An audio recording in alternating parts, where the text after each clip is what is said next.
చేతిలో పడగానే అది ఎంతో విలువని నాకు చూపితివే.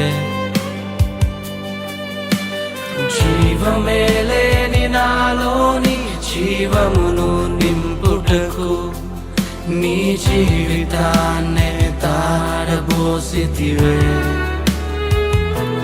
నీది శాశ్వత